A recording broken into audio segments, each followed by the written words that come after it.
misfortunes, a man found himself lost in a vast desert.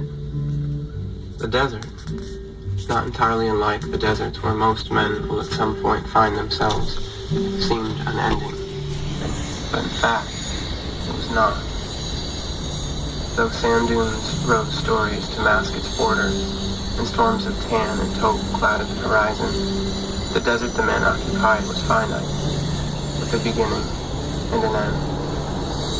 But the man, who was also finite, had no way of knowing beyond what he could see, and thinking that his desert might very well extend into forever, soon lost hope that his journey would end.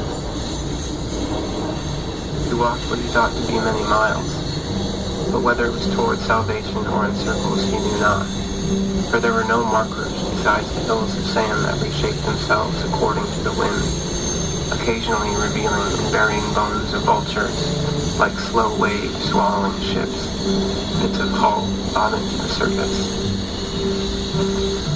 Some days later, exhausted and parched on his toil, the man fell to his knees, and with the burning sun high overhead, slipped into a fevered slumber.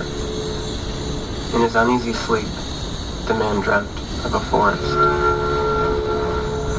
The forest was cool and damp, thick with things that sprouted and crawled, and though the man knew he was only dreaming, he was overwhelmed with relief.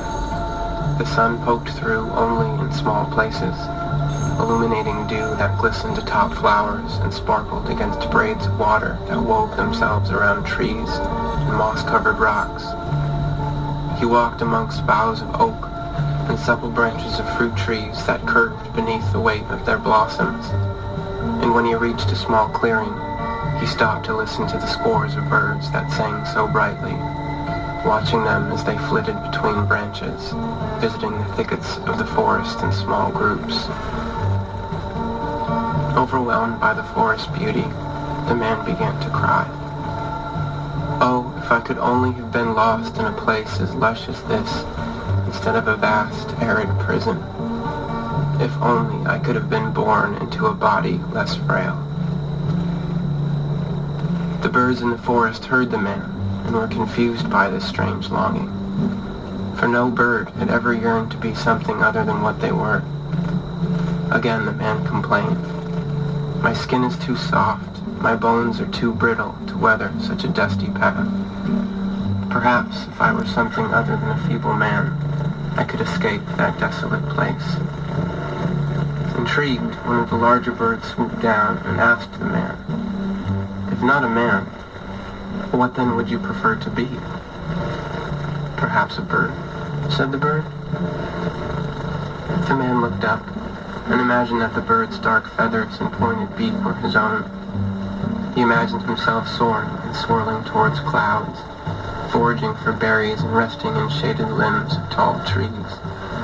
This filled his heart with joy, but in the midst of his vision, he remembered the desert and the bones of vultures that poked through the sands. Even birds could become lost in deserts and wither under the heat of the burning sun while searching for an oasis.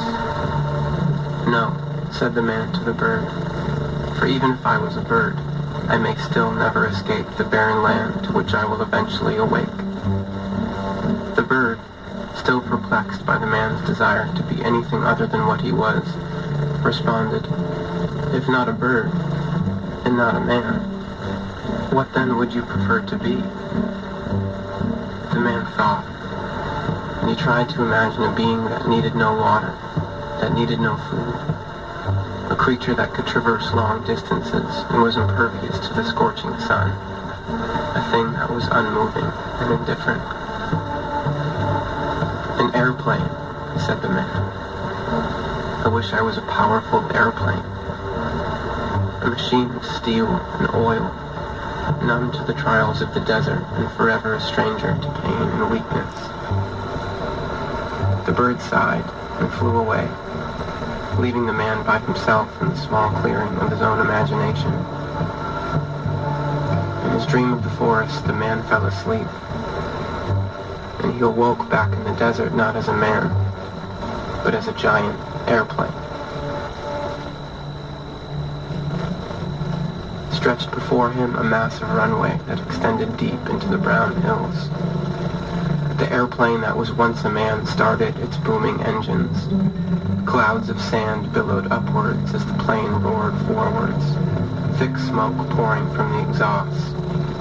In moments the plane was hurtling down the asphalt, and as it lowered its flaps, rose from the runway and into the sky. The airplane watched as the sand dunes became smaller, as the horizon extended and grew. Indifferent and unmoved, the airplane watched as the edge of the desert began to appear.